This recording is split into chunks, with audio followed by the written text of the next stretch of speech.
ओम गुरुवे नमः। प्यारे हरिभक्तों, अब जो हम विषय में बात करेंगे वो करेंगे अगर शुक्र देव जो है कुंडली के तृतीय भाव में बैठ जाएं तो यह व्यक्ति के जीवन में किस प्रकार का फल प्रदान करते हैं। बहुत ही उत्तम विषय और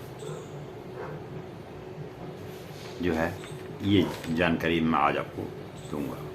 सबसे पहले आपको यह जानना बहुत जरूरी है कि शुक्राचार्य जी भृगु ऋषि महाराज के पुत्र हैं और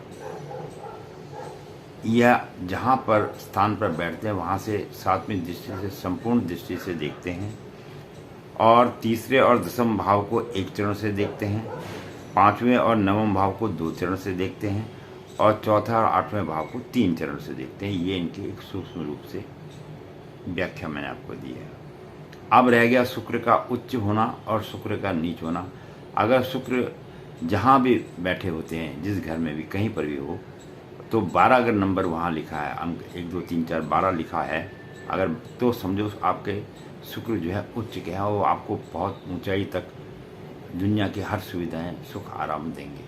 और अगर वहीं पर शुक्र के अंक स्थान पर 6 लिखा है तो आपके शुक्र नीच के हो जाएंगे और नीच के होने पर फिर तो नीची तरह के कार्य आप जीवन भर में करते रहते हैं। अच्छे कार्य की तो फिर आपसे आशा करनी ही नहीं चाहिए। अब ये है कि शुक्र नीच के और ऊंच के क्यों बन जाते हैं। ये आदमी के पूर्व जन्म के संस्कारों की वजह से बनते हैं। मैं आपको बार बार इस बात के लिए कहता हूँ कि किसी भी व्यक्ति के पूर्व जन्म का विवरण अगर किसी आदमी ने लेना हो तो वह मेरी वीडियो को जरूर देखे और लाइक बेशक मत करे, कोई बात नहीं, लेकिन एक मेंबर बने, उसको अपने जीवन के रहस्य और जीवन के ऐसे ऐसे गहन बातों का अध्ययन कराता हूँ मैं ज्योतिष के माध्यम से कि उसे ज़िंदगी में क्या करना चाहिए और क्या नहीं करना चाहिए, कौन सा काम उसके लिए अच्छा है, कौन सा काम उसके लिए अच्छा नहीं है। इन तमाम चीज़ों की जानकारी मैं ज्योतिष के माध्यम से आपको देता हूँ। अब ऐसे तो हजारों लोग पूछते हैं भाई अब क्या होगा, अब इतनों का तो जवाब देना बड़ा एक विकट समस्या सी हो जाती है। इसीलिए मैं वीडियो के माध्यम से बड़े प्रेम के साथ प्रत्येक भाव का विस्तार से वर्णन करता हूँ और बहुत लोगों को समझ में आ भी रहा होगा और कई लोग समझने की कोशिश भी कर रहे हैं। और मैं चाहता हूँ कि लोग जो विद्या को सीख रहे हैं वह भी इस चीज़ का अनुभव लें। हमने तो जीवन में जो अनुभव लेना था वो तो ले लिया है, अब तो उनका है समय जो भी इस विद्या की ओर रुचि रखते हैं या जिसे अपने भविष्य में क्या व्यापार करना है, क्या करना है, क्या नहीं करना है, उसके बारे में जानकारी अगर लेनी हो तो वो है इन वीडियो को 5-7 मिनट की जरूर देख लिया करें।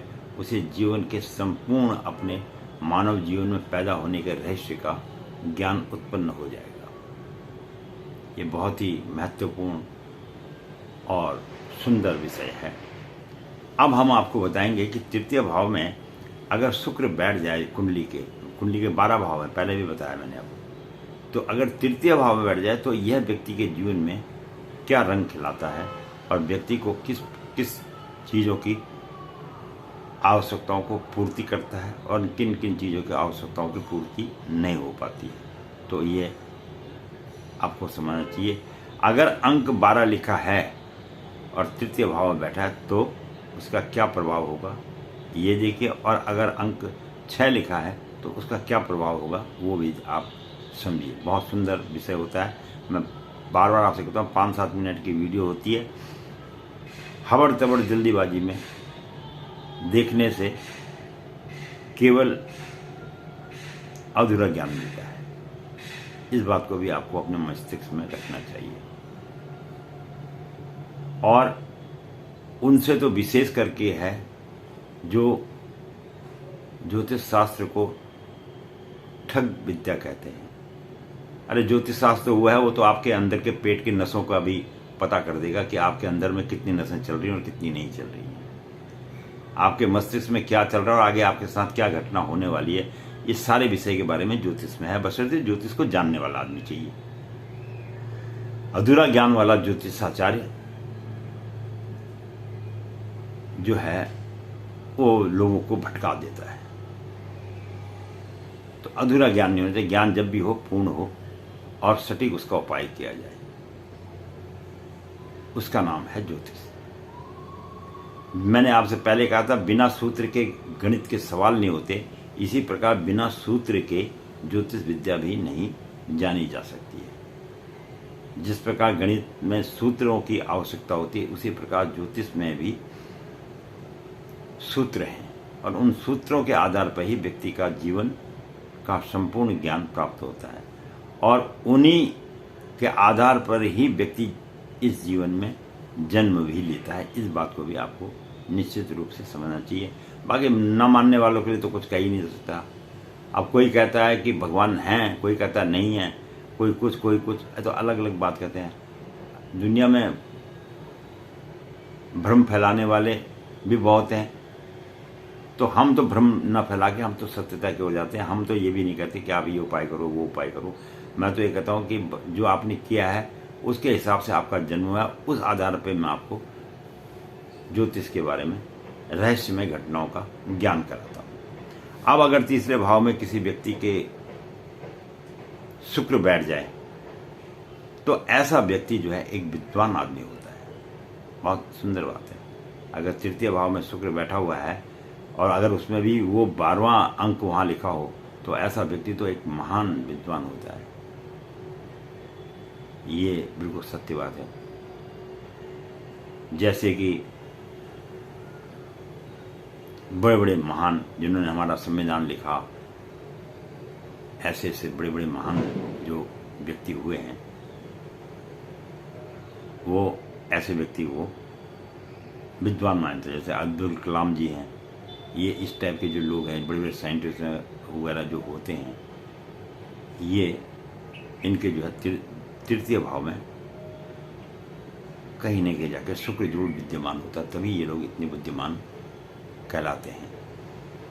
हर आदमी बुद्धिमान नहीं होता है, इस बात को भी चाहे कितना भी कोशिश कर ले।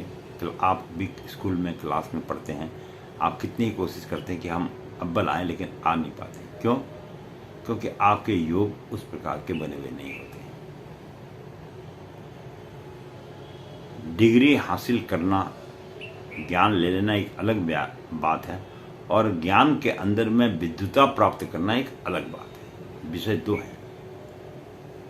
अब जो आईटी में बैठ के काम करेगा सेक्टर में, तो ठीक है, वो बुद्धिमान है, लेकिन बुद्धिमान तो वो आदमी हुआ ना जिसने मोबाइल का आविष्कार किया। चलाना तो सभी जा रहे हैं, एक छोटा बच्चा भी, और एक घर के अंदर जो 2 साल का बच्चा पैदा हो रहा है वो भी मोबाइल को टच कर दे रहा है। और तो छोड़ो, यहाँ तक अगर जानवरों के हाथ में तो वो भी उसको बंदर जैसे वो भी उसको टच कर देते हैं, वो भी देखते हैं उसमें सीन को। तो वो एक अलग विषय है। पर जिसने आविष्कार किया है, हम उस आदमी की बात करें तो जिसका तृतीय भाव में शुक्र बैठा होगा, तो समझिए ऐसा आदमी महान विद्वान आदमी होता है। और ऐसे आदमी एक अच्छे ज्योतिषाचार्य भी बन जाते हैं। जो कोई ज्योतिष वगैरह अगर किसी के तृतीय भाव में अगर शुक्र बैठा है, क्योंकि शुक्र महाराज ने तो खुद ज्योतिष लिखा है, तो वह एक अच्छा ज्योतिषाचार्य भी बन जाता है।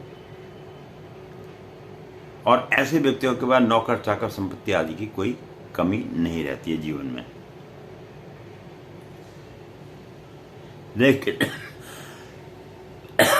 लेकिन कुछ कारणों के बस होके आदमी जो है इनको जो है नाजायज संबंधों की ओर भी आकर्षित कर देता है। ऐसा भी ज्योतिष शास्त्र में तीसरे भाव के शुक्र का प्रभाव देखा गया है।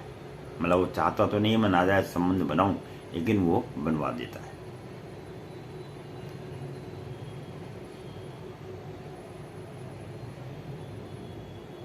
और वैवाहिक जीवन होने के बाद भी स्त्री को दूसरे पुरुष की ओर और दूसरे पुरुष को दूसरी स्त्री की ओर ले जाने के लिए प्रेरित करता है।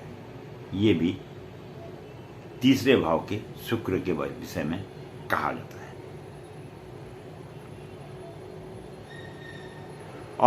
और एक सबसे बड़ी बात है कि इसके बाद पैसा भी बहुत होता है, धन भी बहुत होता है, लेकिन फिर भी जो है ऐसा व्यक्ति जीवन में दरिद्रता की ओर बढ़ता है।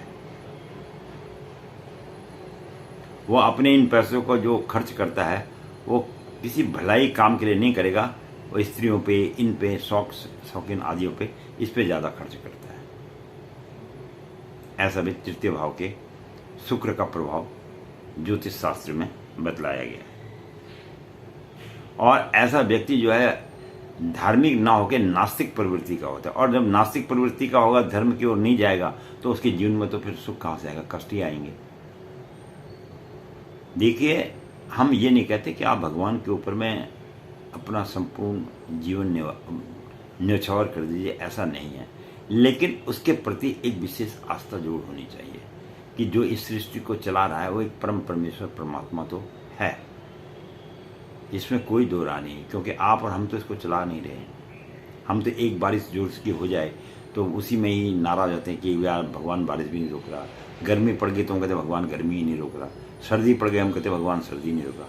अरे भाई, तो जब तुम हर बात के लिए उसको दोष देते हो, उस प्रभु को दोष देते हो, तो कुछ पल उसके लिए स्मरण भी किया करो। अगर पिता बेटे को सारे जीवन बैठ के खाना खिलाता है तो पुत्र का भी दायित्व तो बनता है कि वह भी पिता की कुछ तो सेवा करे। इसी प्रकार से ये परम परमेश्वर जो हैं, जो भगवान है, ये हमारे पिता हैं, तो हमें जो है उनका स्मरण तो मन में करना ही चाहिए। मत जाओ मंदिर, कौन करे आपसे मंदिर जाओ, मैं तो नहीं करता हूँ मंदिर जाओ, कहीं जाओ। आप अपने घर में बैठ के आप सुबह प्रातःकालीन उठ के सिर्फ उनका नाम भी अगर स्मरण कर लो तो तुम्हारा तो उसमें ही उद्धार हो जाएगा। हाँ, अगर तुमने कोई मंत्र सिद्धि करनी है, कोई यंत्र सिद्धि करनी है, उसके लिए एक साधना होती है, और वो सब व्यक्ति के बस की बात भी नहीं होती है जब तक उसकी कुंडली में वैसे योग ना बने। जब बनते हैं तो वह कहने की जरूरत नहीं, वो स्वयं पर स्वयं उस ओर आकर्षित हो जाता है।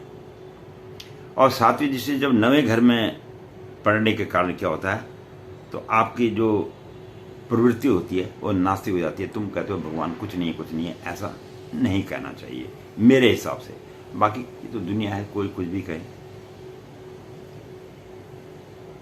लेकिन हाँ, ऐसा व्यक्ति कम समय में अत्यधिक पैसा जरूर कमा लेता है जिसके तृतीय भाव में शुक्र बैठा हो, अकेला। फिर मैं बार बार जिक्र करता हूँ, ये अकेले शुक्र का प्रभाव होता है, अन्य ग्रहों के बैठने पर प्रभाव में तब्दीली आ जाती है। और इसीलिए मैंने अपने ज्योतिष शास्त्र के अनुसार जो वीडियो बनाई है उसमें मैंने एक ग्रह बैठा हो उसका फल, 2 ग्रह बैठो उसका फल, 3 का फल, 4 का फल, 5 का फल, 6 का फल, अगर 7 ग्रह एक साथ बैठे तो उसका फल क्या होता है, ये मैंने सारी वीडियो में दे रखी है। पर तुम्हारे पास भगवान ने जब टाइम दिया तो कभी देख लिया करो, उसको देख लिया करो। इसलिए मुझे जो है वीडियो बनाने में काफ़ी समय भी लगता है और तकलीफ भी होती है। मैं कहता हूँ लोगों से थोड़ा सा अध्ययन करो। अरे भाई, 5-7 मिनट की वीडियो देख लिया करो, कुछ ज्ञान की प्राप्ति हो जाएगी। हम जो आपसे बात करें, क्या ये आडंबर है या वास्तविकता है, ये भी तुम्हें जीवन का पूरा ज्ञान हो जाएगा। कोई, मैं किसी से कोई पैसे मांग रहा हूँ, मैंने कहा किसी से आज तक कोई मेरे को 1 रुपया दो करके, मैं तो किसी से नहीं मांगता, ना मुझे जरूरत है मांगने की। क्यों मांगू मैं किसी से? जिसने मुझे शरीर दिया है वो ऊपर वाला सब देने वाला भी है। 2 वक्त की रोटी चाहिए और जो आ जाए भोजन सामने वही प्रसाद बन जाता है। आदमी को जीवन में नखरे करके खाने में क्या फायदा है? इसलिए जीवन में नखरे खाने को कभी नखरा समझ के नहीं खाना चाहिए। ये भी होना चाहिए, नहीं है तो नहीं है, जैसा मिले वैसा खा लो प्रसाद समझ के। अब प्रसाद में कोई भी आपको केला दे दे वो भी प्रसाद है, कोई सेब दे दे वो भी प्रसाद है, कोई बूंदी दे दे वो भी प्रसाद है। और कई बार तो उबले हुए चने ही पकड़ा देते हैं लोग, वो भी प्रसाद है। कोई 2 पूरी पकड़ा देता है वो भी प्रसाद है। कोई खाली हलवा देता है वो प्रसाद है। कोई खीर दे देता है वो प्रसाद है।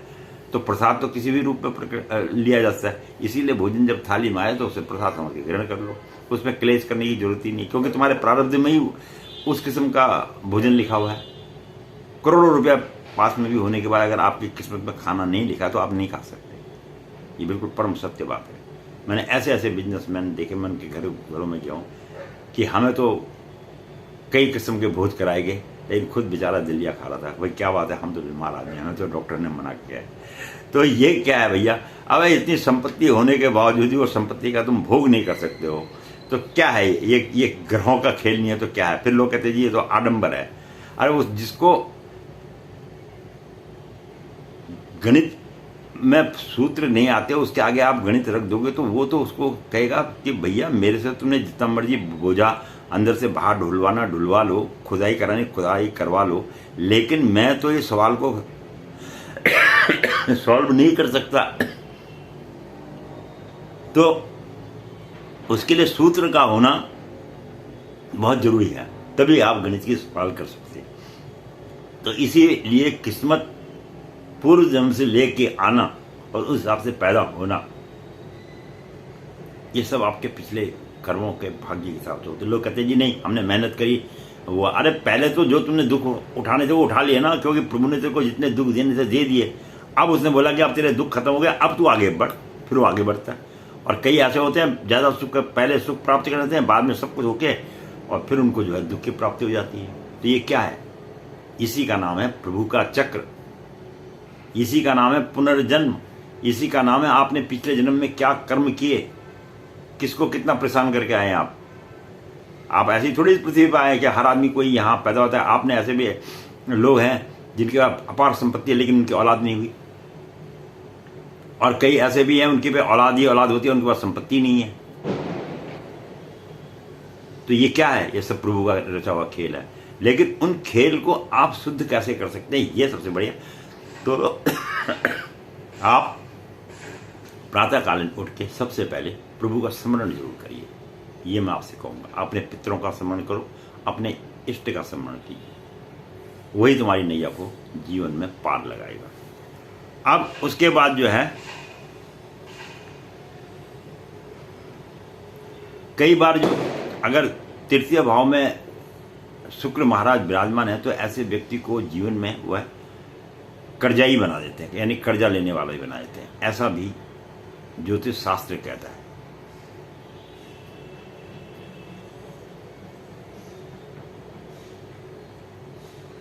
और जैसे अकस्मात आप पैसा कमा लेते हैं ना, उसी प्रकार से अकस्मात वो पैसा आपका खर्च भी हो जाता है। ये भी तृतीय भाव के शुक्र का प्रभाव जीवन में व्यक्ति के देखा गया है। तो गलत कार्यों के कारण ही उसका जो अत्यधिक धन है, सुख समृद्धि पाने के चक्कर में ऐसा व्यक्ति जो है अपने धन का दुरुपयोग कर देता है, जिसके कारण उसे जीवन में कष्ट उठाना पड़ता है। तो ऐसे जिनका तृतीय भाव में शुक्र विराजमान हो, इन व्यक्तियों को अपने जीवन काल के अंदर में बहुत सोच समझकर पैसा खर्च करना चाहिए। और फिर मैं बता रहा हूँ, अगर बाई दिवे यहाँ पर तीसरे भाव में अंक 6 लिखा हो तो शुक्र नीच के हो जाएंगे।